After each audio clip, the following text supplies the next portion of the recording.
Yeah, I think we should be recording. Yes. Right. So hi, everybody. I'm Jo from the Your Shore project. Welcome to tonight's community training on making a difference for nature and the impact on education.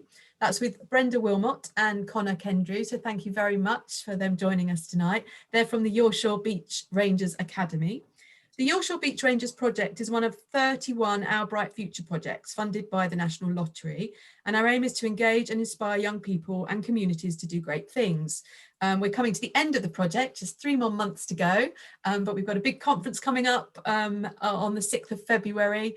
And we're really looking forward to celebrating all that people have achieved over time, which has been wonderful. We're delighted to have Brenda and Connor with us this evening. A couple of things to remember. Please stay on mute while the speakers are talking, and we will do questions at the end. But if you also have other questions, do message me and I can reiterate them at the end as well. We have another training session from Delia Webb next week on the Cornish Plastics Pollution, from the Cornish Plastics Pollution Coalition. How to share the plastic story. So please do join us for that one as well. I can send you information. So I think that's everything. I'm recording. Mention the conference. We are good to go. Over to Brenda and Connor. Thank you. Hi, everybody. Just to introduce myself, a bit more information about myself. So my name is Brenda and I am the project officer responsible for the Beach Rangers Academy. I'm based at Cornwall College in Newquay and come from an educational background. So I was a teacher for my sins at secondary school level. I taught, believe it or not, I taught contemporary dance, drama, biology and zoology, random mixture of subjects, but that was what I did. And I taught from 11 to 18. Then I eventually through after a long journey through various other bits of my career, working in venture centres and outside, I ended up working at Cornwall College and lecturing, and in fact running the Surf Science and Technology course and the Marine Sports Science course. So a lot of background in education, and I'm seconded to this post, and my role was as project officer to work with young people from 11 to 24. So I developed the idea of the Beach Rangers Academy and all the training that goes with it, all the different elements of it to work in schools and in colleges and in universities. And in fact, we initially started with students. We went from FE students through to university students and postgrads. And then we worked backwards, actually. So we ended up working, now we're currently working with everything from preschool, like early years, right the way through to postgrad. So it's been really good. We thought we would just end up working with one age group, and we've actually kind of developed it and worked all our way back. And I think developing the program, the idea wasn't difficult. What I thought was going to be really, really difficult and was a challenge, and is a challenge for most people, is actually getting people to engage with me outside of the colleges and getting the schools and people to take note of what I'm doing and understanding the benefits of it and actually accepting us to come in and do it. And I kind of think that's where I wanted to start, really, was talking to you about that. I've got a few slides, not many. It's not a weighty PowerPoint, it's just to sort of raise some questions. One thing I did want to ask, is it possible, can the people that are here, Jo, or Jen, can you let people tell me where they're from? Because I actually don't know anybody that's here apart from you and Jo and Connor. So is Jeremy Three Bays, is that right? Yeah, that's right. So we're Colline Bay all the way around to Port Holland. So we cover like Snostall, Mevagissey, and just go into the Roseland a little bit. Cool. And Anna?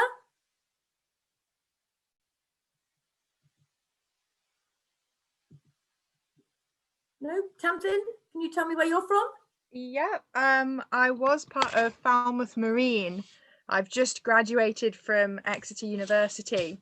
Lovely. So I'm no longer with them, and I'm now a postgraduate student, and I've also done some outreach with their Generation Wild group as well. Lovely. You're still based in Falmouth? No, I'm living in the Midlands now, trapped inland. Oh, bless you. But soon to return, I'm sure. Oh, lovely. Well, thank you. Maddie? Hi, yeah, so I've recently just joined the Falmouth group as they're like one of their new admin people. Lovely. Beth? Hi, I'm from Fourth Town and I volunteer with St Agnes Marine Group, and I'm a master's student in marine biology with Exeter Uni. Oh, excellent. Oh, amazing. Lauren? No? Clemency? Oh, is it Who's Laura? Is it Clemency or is it Megan? I don't know which name comes first there. Hi, it's Clemency. I like Megan as a first name. That's a cool name. I like that. I like both of your names. I'm currently actually in Edinburgh and I'm doing a master's in public engagement and science communication. Wow. Cool. And yeah, I just signed up because I was curious and wanted to learn more about this kind of thing. And I have some experience in environmental education and working with the public and working with kids. So Cool. yeah, I just wanted to find out more from people in it and doing it. Cool, lovely. Yeah, so I'm just going to share my PowerPoint with you, and it's really just to generate. It's just really a prompt for me and to generate questions if you want them. Brender, you forgot Gwenny. Oh, sorry, Gwenny. Oh, yeah, I did. Sorry, I went across because we're all on the top row. You see. Sorry, Gwenny, you're from Newquay. Hi, I'm from Newquay. Oh, cool. I used to be a teacher too, but I'm involved with Newquay Marine Group, and at the moment I'm trying to set up some boat trips with some of the local school children. So I thought the course might help out. Yeah, difficult at the moment because of what's going on. I can imagine. And Brenda, just to say that Lauren sent a message. She says, sorry, her mic doesn't work. I'm a zoology student from Exeter. I volunteer with Falmouth Marine Conservation doing talks in local primary schools. Oh wow, there's lots of interest in Falmouth. That's amazing. That's really good to hear. Actually, that's really good to hear. You know, young people are kind of getting involved. Yes, Jen. Sorry, also Anna's message to say her mic doesn't work, but I'm a zoology student at Exeter Uni and hoping to do some volunteering. Oh, cool. We actually we had run beach rangers at Exeter for 2 or 3 years actually. We had students complete the program down there, but obviously this year we haven't been able to come down and see you because of the situation we're currently living in. Sorry. Okay, so I will share my PowerPoint with you just because it's a bit of a prompt for me. So I'm going to share this with you. So I'm just going to leave it like this, Jen. It's easier. So yeah, so we're just talking about how you link the curriculum into your outreach, because if you're going to be successful in working with schools, you really have to do what they want to do, or what they have to do, I would say, more than anything else. So basically I thought we'll do the who, what, why, when and where thing, and I thought, well, why do you want to do it? Why do you want to do it? You know, I'm sure you're all really passionate about it, and that's amazing. You need to be passionate about it, but sometimes I think our passions are not always what the passions of the school are, and we have to understand that. I think we sometimes assume that everybody wants to know what we want to know. That's not actually always true, so we do need to be a bit aware of that. When we go into a school, the logistics and the safeguarding and the getting the children to where they need to be and the timetabling is actually, we think we're really helping, but sometimes that can actually make it quite difficult for schools. So if they're a bit resistant, it's not necessarily that they're not interested or they don't want you. It's just that it's super difficult. And at the moment, it's even more difficult because they are so time constrained, trying to get through the stuff they have to get through, that having anything additional is actually really quite difficult for them. And I think sometimes we kind of get a bit offended because they don't immediately go, oh, I'm offering all this time and all my expertise and my time and my knowledge free. Actually, it's not that they don't want you and they don't love you. It's just that actually for them, it is really quite difficult sometimes. And I think we do tend to forget that when we're kind of trying to organise those things. So why, you know, obviously they do need to know the stuff that we're passionate about, and it does link really well into the curriculum. So that's which is, you know, what they need to know. Now we've got a bit of a question for you here, because who are you actually targeting with your interventions in school? So what age group are you targeting? And I'm going to ask Connor actually here, because we've got a little Mentimeter, haven't we, Connor? So if I'll stop sharing. Hang on a sec. If I stop sharing this, Connor's now got a bit of a little toy he's going to play with. I'm Connor. I'll give you a bit more spiel about who I am later. But just to start with, this is one thing, if you haven't come across it yet, I'm surprised, but this is a really good tool for using in schools.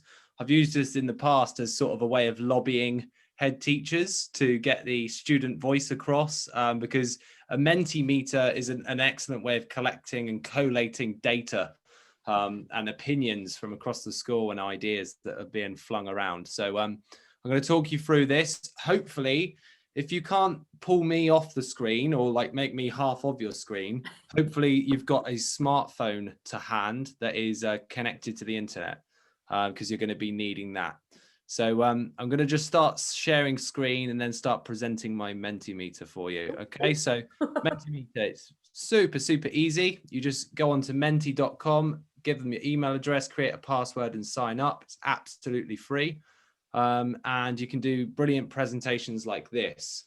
So if you could go on to www.menti.com right now and click on join a Mentimeter and type in the code 7537793.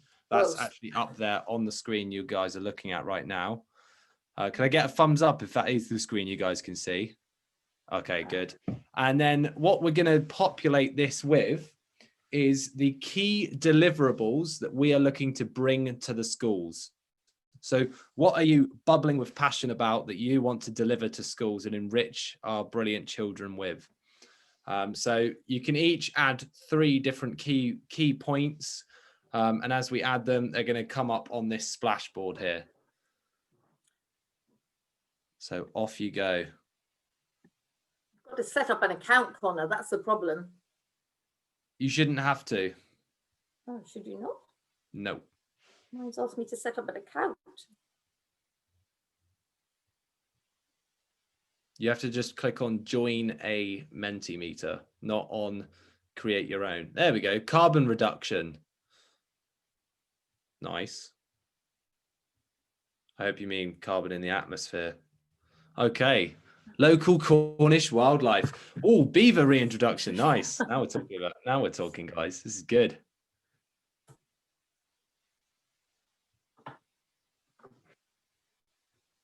All right. So remember, guys, as well, you can add more than one thing. Oh, here we go. So carbon reduction, careers in conservation, knowledge, inspiration, awareness. Nice.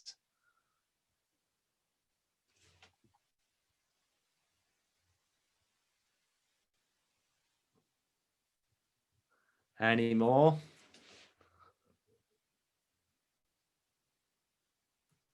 Whoa, interest. Behavioral change. Interesting. Yeah, very interesting. Awesome.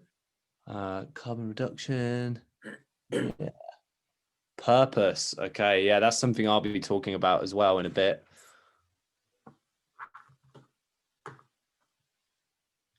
Cool. Any more? Just shout out if you need some more time. Oh, there we go. A little bit more.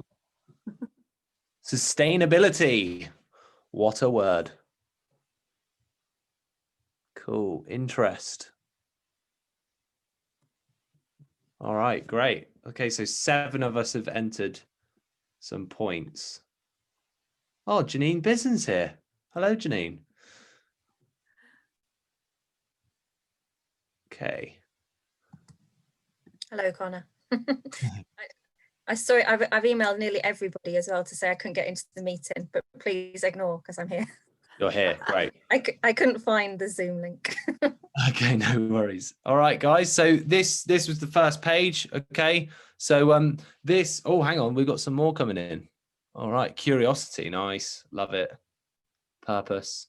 Okay, so now what we can do, if we're in a whole assembly of, like, let's say that we've got the whole of year 9 in, they can all add this. We can make sure that rude words don't get put on. There's types of filters on Mentimeter, because trust me, if you don't press that filter, it can go downhill quite quickly.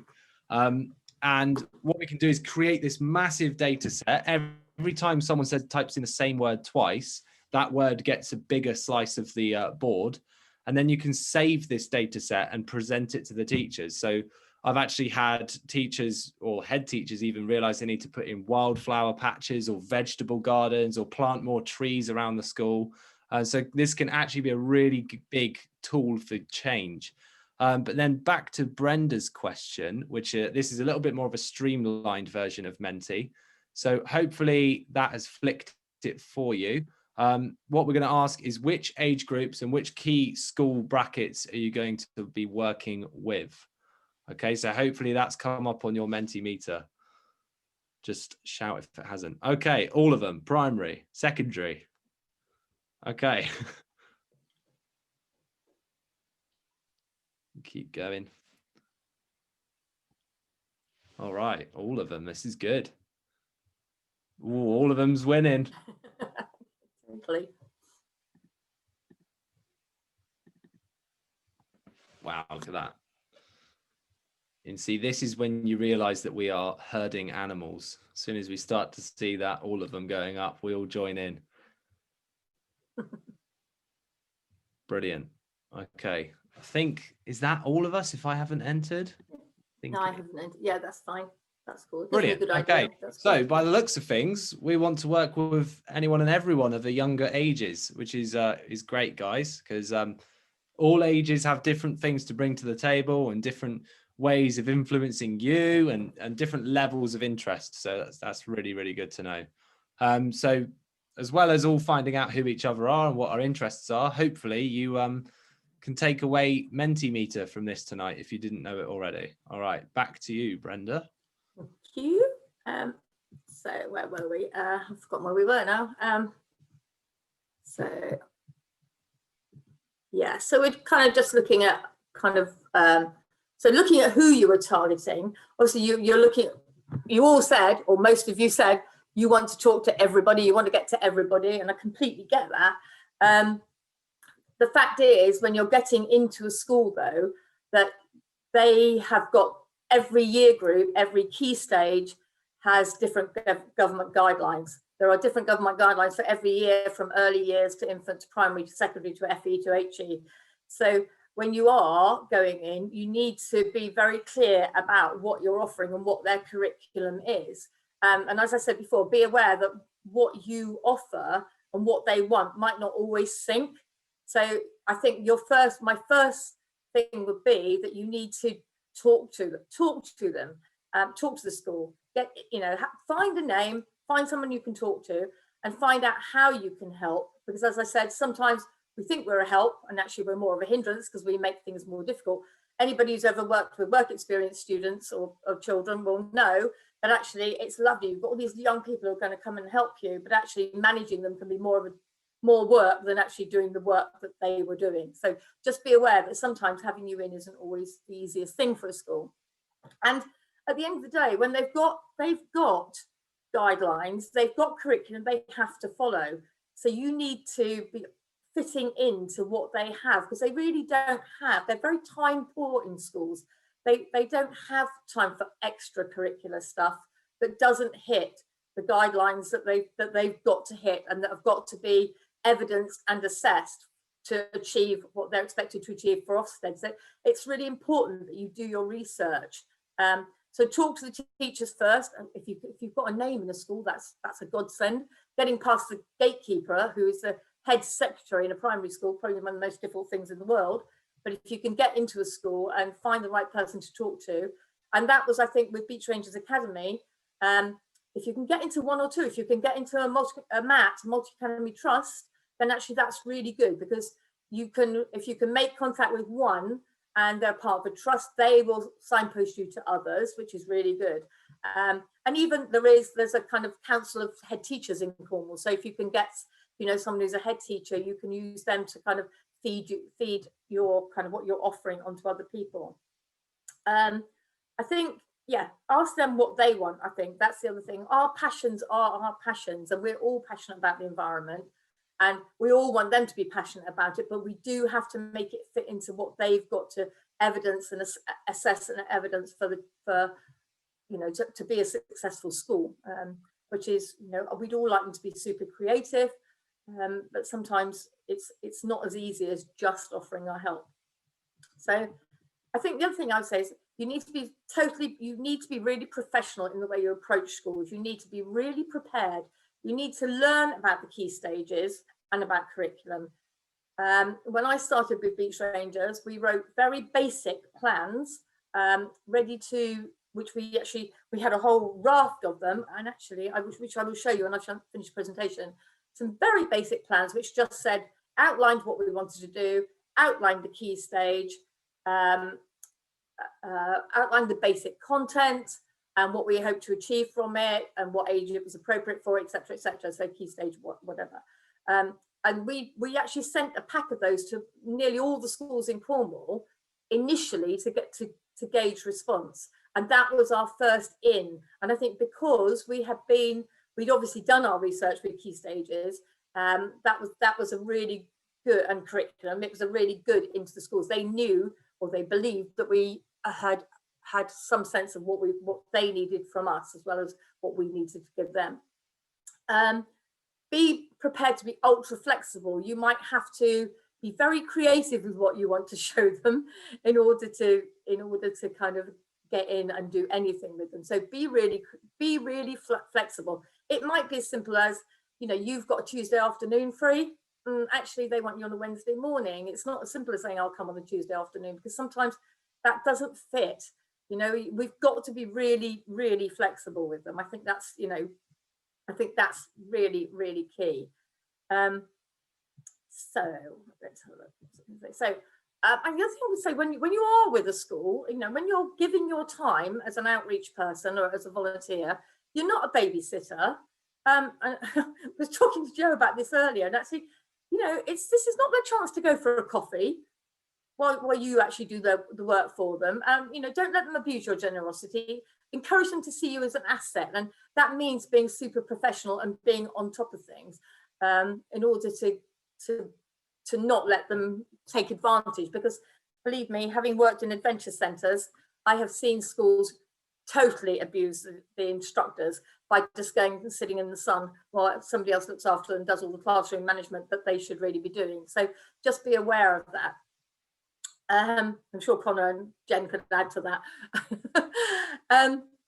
So in terms of resources, the Beach Rangers itself, the Beach Rangers Academy, has already created a lot of resources around a range of topics to do with sustainability, to do with the environment, to do with well-being, to do just a whole range of things that fitted into the Beach Rangers program.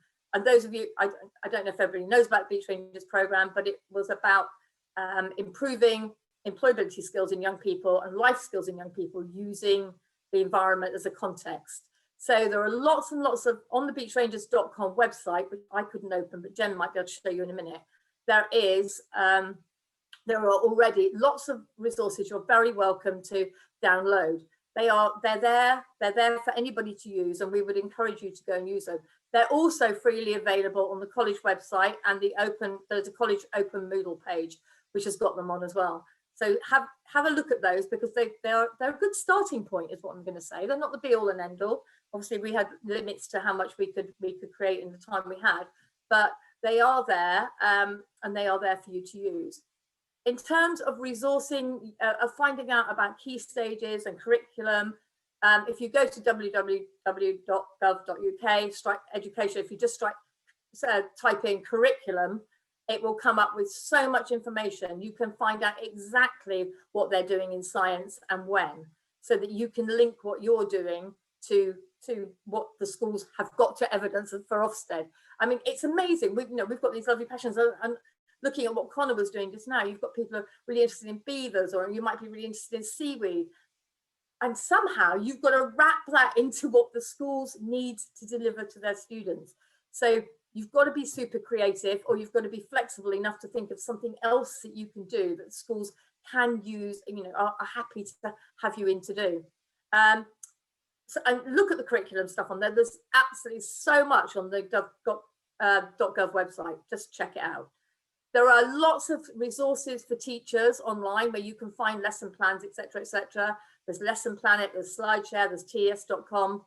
They will give you all lots and lots of ideas for lesson plans, etc., etc. But also they will give you kind of a good guideline to the level you should be doing for whichever key stage you're working with, which is really interesting. And also it's worth looking up the extracurricular stuff, like the 5 pillars of high expectation, choice, commitment, power to lead, focus on results, and perseverance. Those are also things that schools have to evidence through their assessment and their assessment of learning. So I'm just going to end this slideshow and stop sharing. Ooh. Oh, it's gone. Well done, Jim. That happened like magic.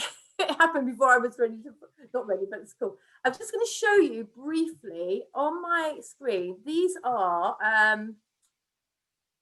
so this, for example, is something that there's a whole range of these. I'll just show you one. But when we started the program, we just created these very simple handouts, which we sent out to the schools to show them what we were doing. So we gave it a title, tried to make it a bit fun, feathers, fin and fur. We talked about basically what we were going to do. If you look right now. And then we linked it to the curriculum. So this is Key Stage 3 science, and we looked at the interdependence of organisms and the ecosystem, including the food web, how organisms are affected by their environment, etc., etc. And because we did that, I think the schools believed that we did know what we were doing. So they kind of, were prepared to give us time on it, yeah? We also put in the extracurricular links, and obviously with Beach Rangers Academy, we were really lucky. We were able to create certificates of participation and awareness for all of the students who are in it. So, which took part, which was great. And we had schools doing stuff every week for every week for a year in some cases. One of the other things that I was going to show you, I don't know if I can show you Beach Rangers website on now. No, I couldn't get the internet to work for me just now. But Jen, have you got the Beach Rangers website you could share?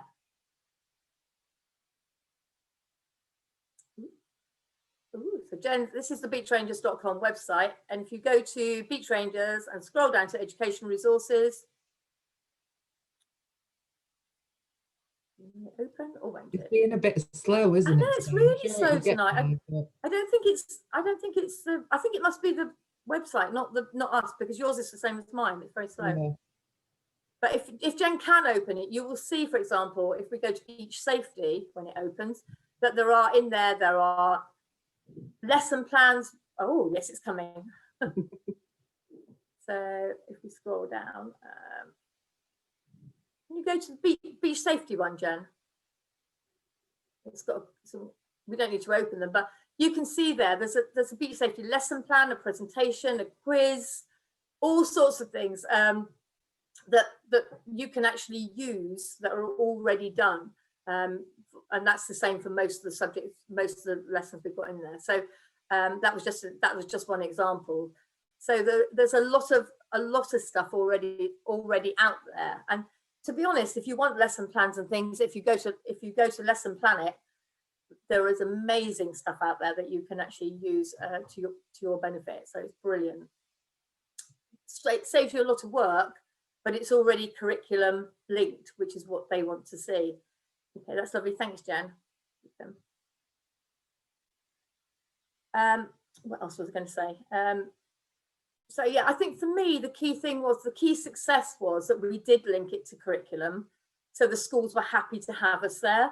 And once you're in and they've kind of accepted you, it's then easier to grow the time that you're with them and to offer other things and offer additional things after school or lunch times. And like Jen, you ran the Eco Soc, didn't you? The Eco Society at Mullion.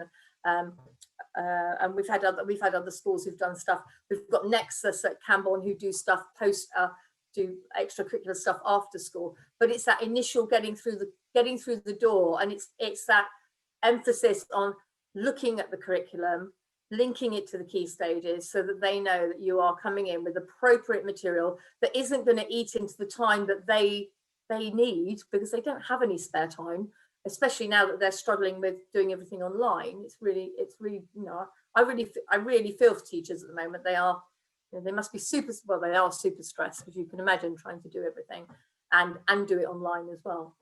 So I hope that helped. I'm going to hand you over to Connor, because Connor's going to kind of expand on some of this stuff that we've been talking about. Thanks, Jen, for doing that. Brilliant. Thanks, Brenda. Yeah, evening all. Hopefully I'll try not to repeat too much of some of the fantastic stuff Brenda just said. But yeah, I'm just going to give you a quick rundown of my role, how I've geared myself up for working in my role, how I work with schools, what angle I go in at, and then how I try to bring about mental shifts and attitudinal shifts that will basically spark our kids into changing the world for the better as they grow up. It sounds like a tall order.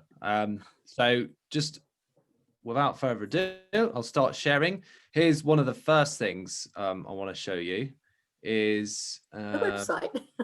A website, absolutely. So when you go on the National Curriculum website, this is one you should definitely be looking at for sure. It kind of looks like when you have to renew your car tax, which is a bit weird. But there is a massive amount of resources on here. And like Brenda said, you can really home in on when and where things are being delivered within the curriculum, so that you make sure you can go in at the right age group, even the right time of term, and really target your delivery. But another thing that we should be aware of is the careers benchmarks that schools need to meet. Which is something that many teachers are less geared up to delivering. And it's something that inherently needs a broader scope of people to come in and deliver and to help with, because careers goals are achieved by meeting and experiencing external delivery partners, not just through learning in the classroom. So these are the 8 Gatsby benchmarks. You just type in Gatsby benchmarks into your whatever search engine you are. Ecosia is quite a good one. They plant trees. And it will give you all of these. And then you can design your workshops to meet these benchmarks, and for teachers to be able to not only have you in to talk about all the brilliant things that you guys are doing, but also so that you can help them tick boxes during assembly time, or during a second half of a science lesson, or, you know, in a careers event or something like that. So you're going to help them achieve their goals. You're going to help to develop young minds, and you're also going to be able to get across some of the fantastic stuff that you're doing and the ideas that you have. So yeah, the Gatsby benchmarks, they're a really good thing to work with the national curriculum as well for designing your workshops, whatever they may be. Of course, it doesn't have to be workshops. I mean, the majority of my work is assemblies. So here we go. So my name's Connor Kendrew. Some of you may have come across me before. I've got a Master's of Research in Sustainable Environmental Management. I basically put that in there to let you know that I too come from this environmental sphere.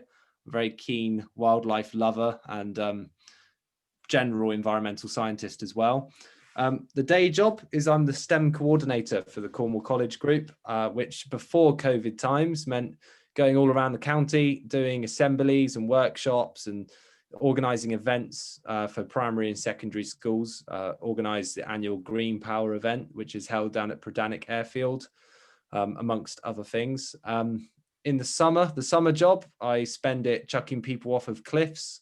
I'm a co-steer instructor at the Newquay Activity Centre. So continue that group working theme and that group delivery theme. And then on my weekends, I'm a landscape and agricultural designer. So I have a permaculture design freelance job that I run as well. So I work with landowners. So nice and spread thin, but passionate about all of those things, which is the way to be. And I tell you what, guys, this kind of thing, this giving people experiences or opening their minds, this is a really good career to get into, because I never really feel alone. I always feel like I'm a big part of this machine that is Cornwall, and I get to talk to and meet millions and millions of people all the time. So it keeps it interesting, definitely. So this is going to be about how you can work with schools and what really our role is as external delivery partners. So let's address that to start with. What are we doing? We're going into a school. We want to talk to young people. Now, you may have your kind of agenda. You may have your thing that you want to get across. That's what that first Mentimeter was stabbing at. You may be really passionate about beavers and the upstream and downstream positive impacts that they can have, and the shock absorbers of the flooding landscapes that they are. So that might be what you need to get across. But there's also these fantastic little things in schools called children, and they have a long, long way to come, and they have a lot of things to learn and develop as they go along. And so we are a key player in that. You are not just trying to get your point across, but you are also a key player in developing young minds. The teachers facilitate the learning, okay? And I need to reaffirm that, okay, guys? You're not going to give a child a massive amount of education in the short window of time that you have. You're going to open the door for them to go and explore and learn some more. You are a big part of putting the child into the learning zone, okay? Meeting their hierarchy of needs, sparking their interests. But the teacher, day in, day out, is caring for these children, is teaching them the national curriculum, is making sure that their social and their psychological state is in the right place so that they can learn. So teachers, first of all, have a massive, massive task on their hands. And we, every time we go into a school, need to be extremely respectful of that. They, unfortunately, in today's world, are underfunded and overworked. And you are a big part of the help that is coming their way. And you can do a lot, actually, when you go into a school, not just to spark the children's minds, but also to reinvigorate teachers and re-energize them. So definitely be aware of that these fantastic people are already in there with the kids.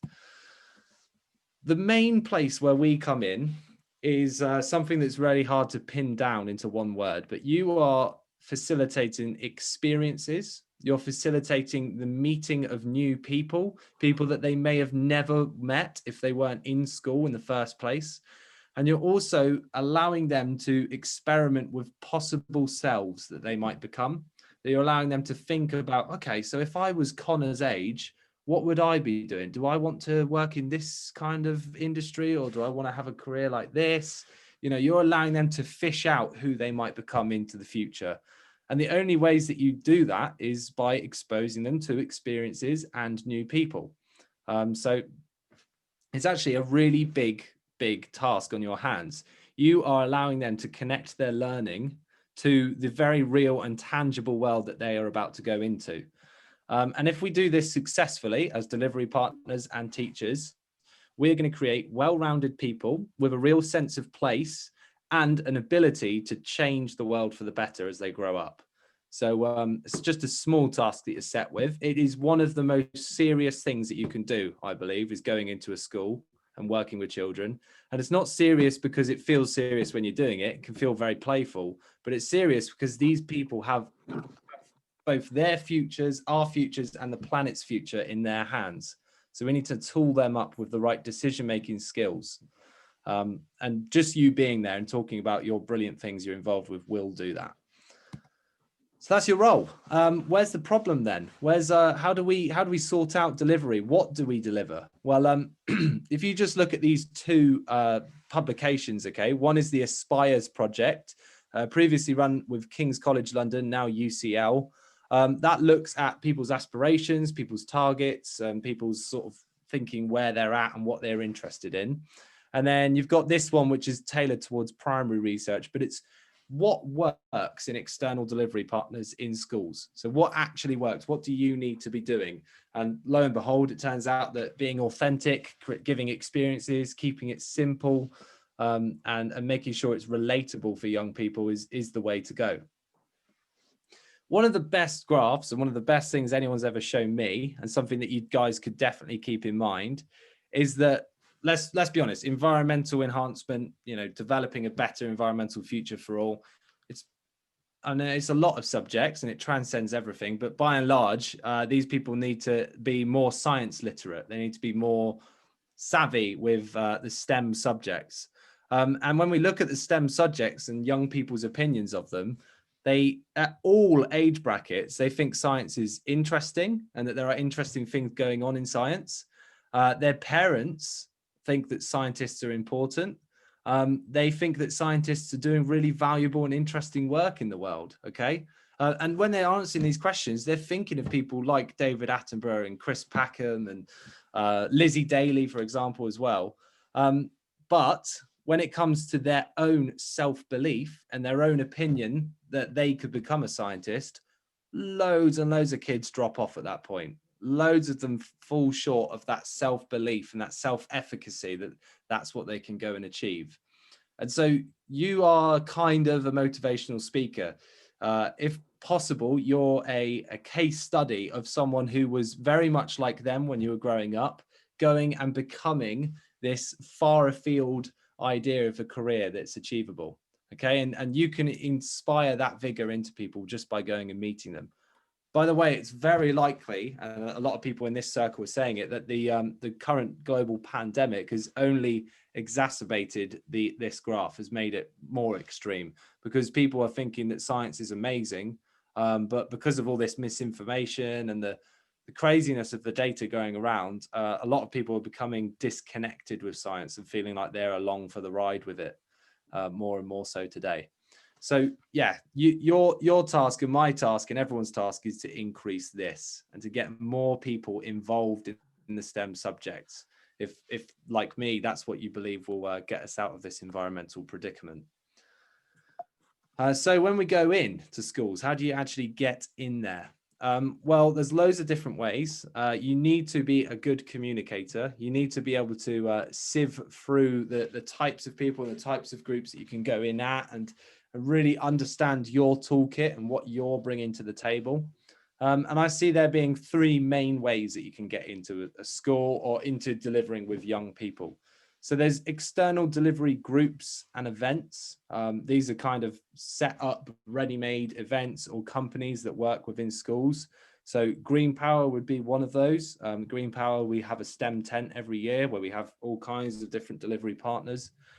What's My Line is something run by education and employers, where you as an employer or someone who just works out in the world will go into school, not tell them your job, and they have to ask leading questions to try and guess your job.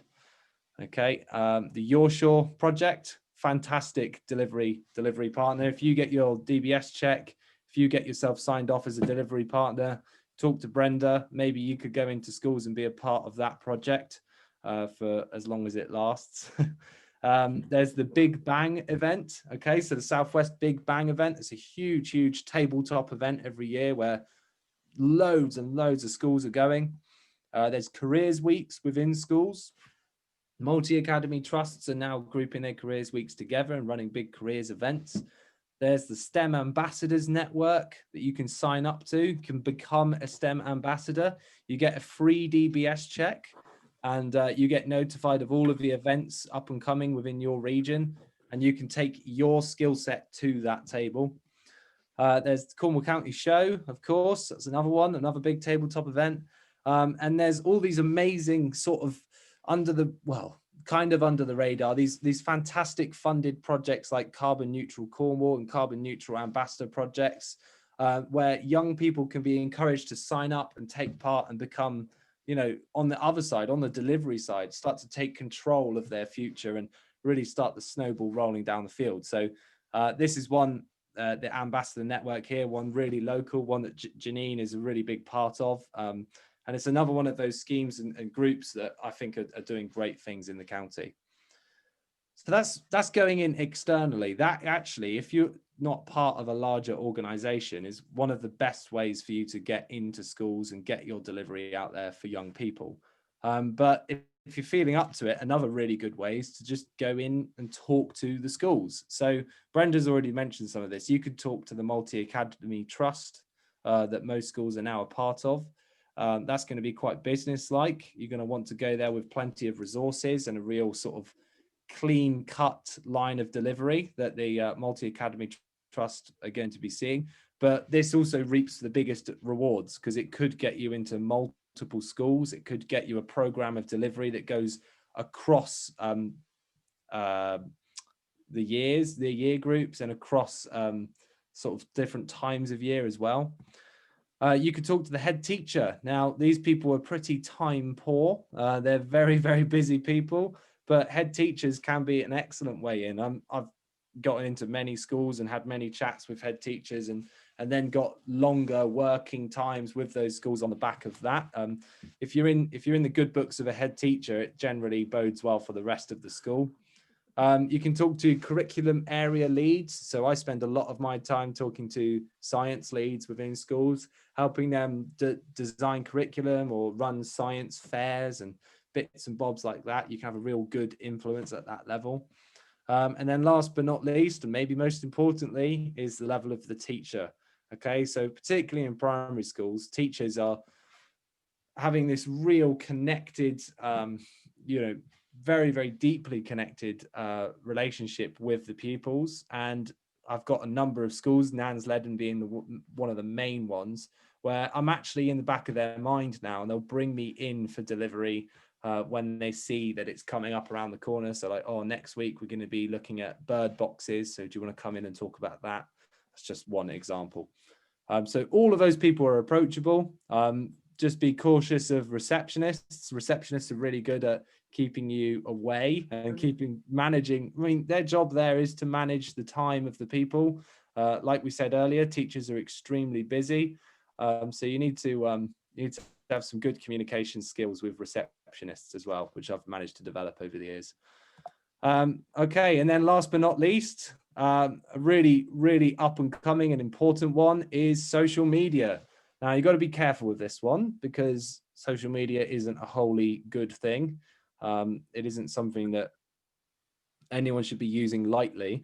But if you're delivering a positive and empowering message, then why not take to social media and actually try to go in under the radar and just become this childhood revolution overnight?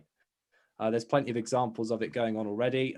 Within this county, actually, there's a group called Kids Invent Stuff, which are absolutely brilliant. It's a YouTube channel.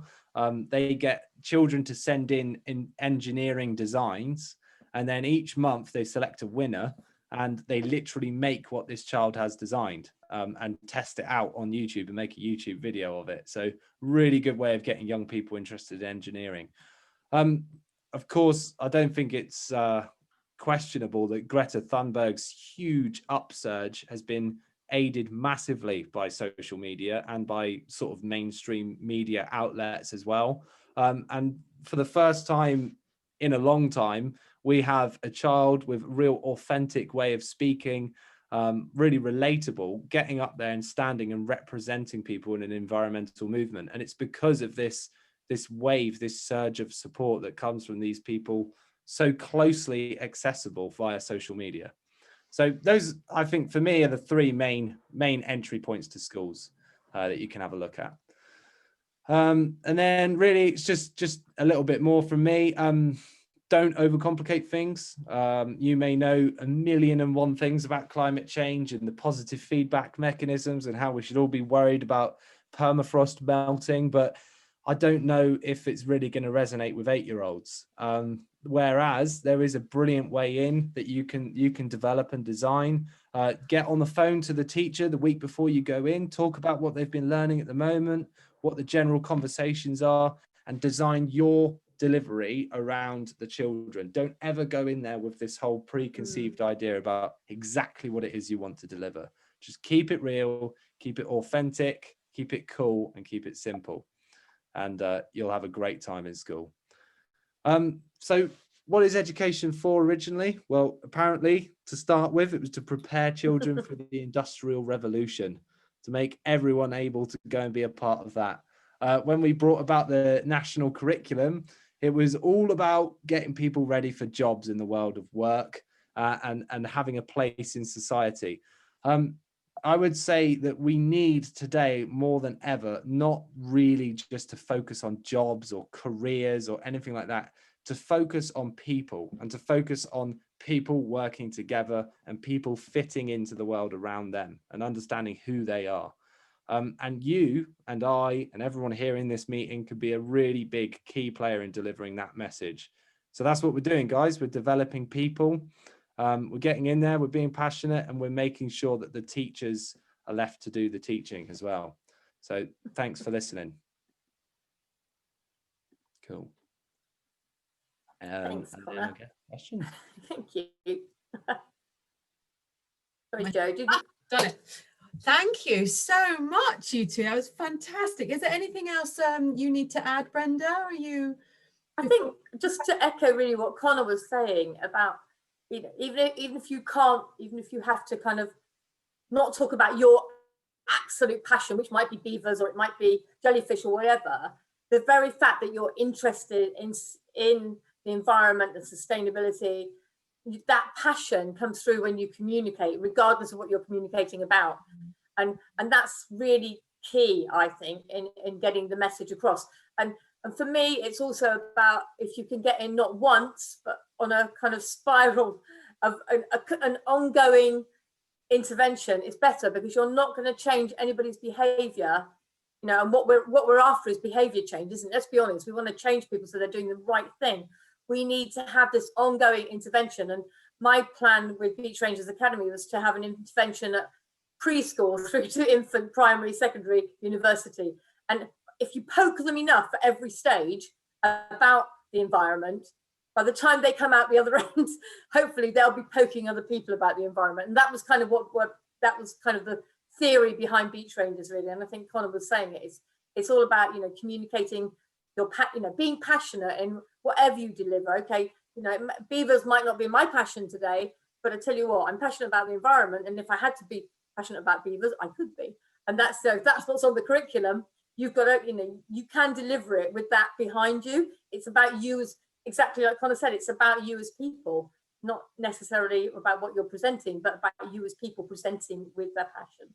Oh, well, thank you, the two of you. It's been fascinating. I've only done a little bit of work in schools. Oh, yes, Connor. Can I just say, I talk about beavers all the time. I actually do, because they we're getting obsessed with beavers now. Metaphor for environmental management, because this one little furry creature, so much. It mitigates and improves the environment around it, and I think it's a good metaphor for what we can all do. And wonderful that we can see them in Cornwall now, which is fantastic. So shall we move to questions? If anybody has any questions, please do ask now. And don't forget to unmute yourself. Do we have any questions? Or type them in the chat as well, because I know some people are having trouble with their microphones. Yes, if you're struggling, please do type them and I can read them out. Maybe I'll just ask with one. Connor, how would you have any tips for dealing with sort of disruptive children or children that aren't necessarily engaging? I always feel it's such a shame to make a point of, you know, how can I explain it? I always think it's such a shame to sort of single them out and get them to leave. But have you got any tips for, you know, children that aren't quite engaging in the way you might like? Couple of things. So the first one is to get on their level. Chuck back some banter at them. That's what I tend to do. You know, just be in their mindset. Think, why is this person playing up? Mm-hmm. And then if it doesn't work, which 9 out of 10 times that will work. Yeah. If it doesn't, then you have to kind of think about, all right, so what have I been doing wrong? That means that a young person detaches from what I'm telling them and decides to just go off on causing havoc. Yeah. And then maybe that's the time for reflection. I've only once ever had to kick someone out. Kick them. Or like not kick them out, but just not say literally. Like, not literally. probably not going to help, and you're going to make it worse for other people. So do you want to go and chill out. Yeah. And as you can imagine, that was I think a 14-year-old boy, which tends to be one of the hardest groups to work with. But that just self-reflection, getting on the same level as the young people, you should be able to fire something back at them that makes them re-engage. And I think sometimes always having something else up your sleeve just to kind of as a backup plan, you know, either if you've suddenly got more time or less time, or somebody is being tricky. Yeah. Thank you very much. Does anybody else have any questions? Everyone's very quiet. Everybody's very quiet. I know. I hope they're all still there. It was absolutely wonderful. I really enjoyed it. I have a question. Yes, go for it, Tamsin. When it comes to national curriculum, obviously every school doesn't necessarily do it in the same order. So the best way to work out what they've been learning so far, that would be to call up the school and ask to talk to the department that you're aiming your talks at. Yeah, it's exactly what Connor said before. You need to, it's about communicating with the school or the teacher or the curriculum lead before you go in. So you're going in with something that's useful and that they've got time to actually have you in to do and to make them, you know, to get the best for their students really. So yeah, always talk to them first before you go in. I think that's absolutely key. Okay, fab. Yeah, ditto to that. And like Connor said, I will say though, when Connor, you called them receptionists, I call them the gatekeepers. They are, I tell you, head teachers, secretaries, their PAs. If they're not interested, I tell you what, if they're not interested, it's like a minefield to get through into a school or a college or anywhere. And you kind of have to, it's quite insidious sometimes. You have to get in through the back door through find another teacher, find another way in if that gatekeeper won't let you, because they can be very difficult, those people. You know, they're doing it with the very best intentions because they're trying to protect their head teacher or trying to protect the teachers from, you know, not from you particularly, but from more work probably. I think that's how they see it. So yeah, just be aware that does happen, and you might have to be a little bit clever about, you know, how you get into the school in the first place. And I always think that's such a shame, because actually they're preventing, you know, what could be some fantastic things for the children. So I don't know whatever is in their job description about being so fierce. Not all of them are, but some of them are. Some of them are very fierce. So yeah, like medical receptionists. What has been the most reliable method for everybody? Who was saying that? That was me, sorry again. Hi, Tamsin. What's been the most reliable method for all of you for actually getting your foot in the door? I think for me, Tamsin, I think because I worked at the college, I come with a certain amount of, if I email from a college, from an academic email address for a start. That helps. I'm not going to lie. Quite often, I think one of the things that really helps is once you're into one school. I mean, I did some work at Helston, and was it Helston? Yeah, it was Helston. And they had the lady that I worked with at Helston, who was amazing, really engaged with the whole project. But she had friends who taught at Cape Cornwall, and she had friends who taught at Mullion. And that was amazing, because that actually, what she did was she then did that linking for me, if I'm honest. So, and then, you know, and then I managed to get into, and I can't remember how now, but I got into Poole Academy, and Claire Meakin, the head there, it was currently chair of the Head Teachers Association of Cornwall.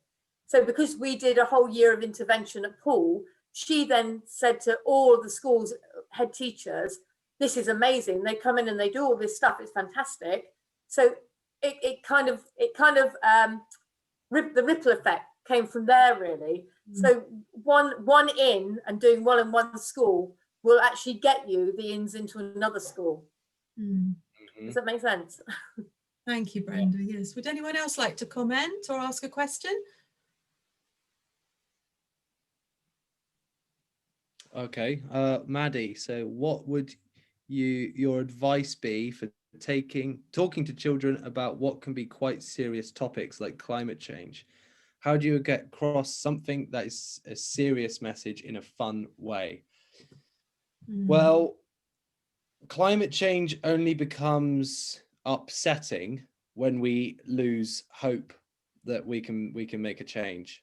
And you can never, like it's rule number one, never ever ever instill hopelessness into people. It's a pointless way of thinking, because people who are hopeless we just won't get things done. There always has to be this belief and this positive message, and this imagination of a better world that we need to get across.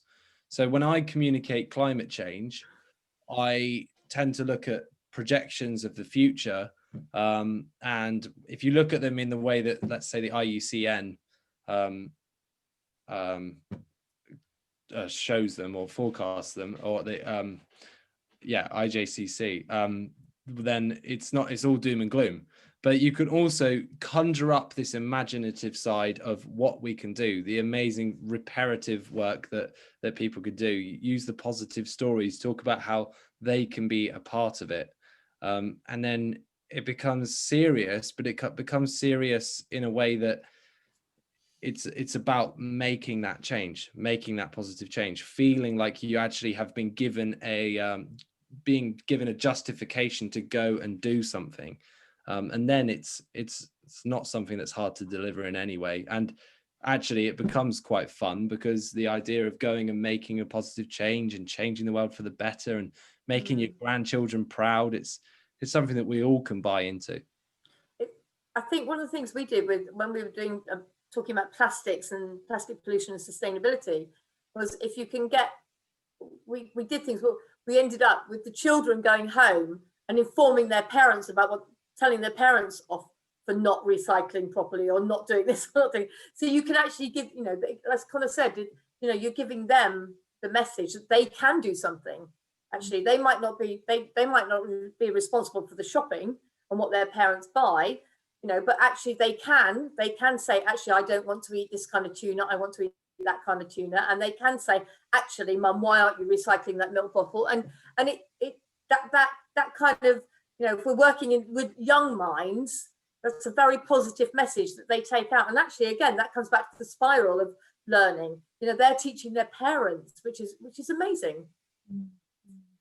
And I suppose I trained as a child therapist many years ago, and I suppose it was one of the things that comes up for me is teaching them just to make one small change. That one every change matters, doesn't it? Yeah, and that idea of the ripple effect that we've talked about, and how just trying just one thing a day, or being on the beach and picking up 3, and all of those sorts of things. So yeah, really interesting question, because I have heard and seen of children that do get really quite low about it and feel very hopeless and helpless, and I think it's so important that we as adults, like you said, Connor, it's such an important job that we're doing going into the schools, and really important to make them feel that they can do something.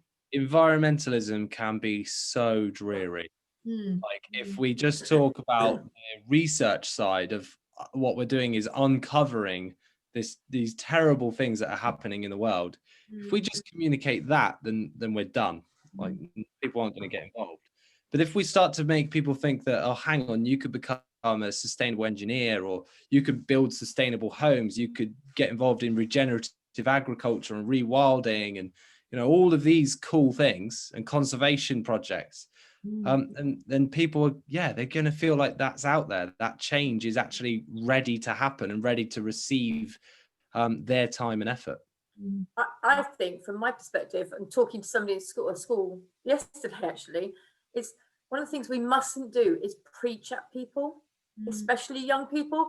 If you preach at a teenager, you're quite likely to have directly the opposite effect of what you want to have on them. So we have to be very careful, I think, not, because we can be so not over passionate, but we can be so a little bit overzealous sometimes. I think we need to be very careful that we don't preach and and give people the wrong idea, or what people are like, teenagers particularly. If you tell them they've got to do something, they're gonna, if you tell me I'm going to do it, I'm probably going to do the opposite. If you ask me nicely, I might.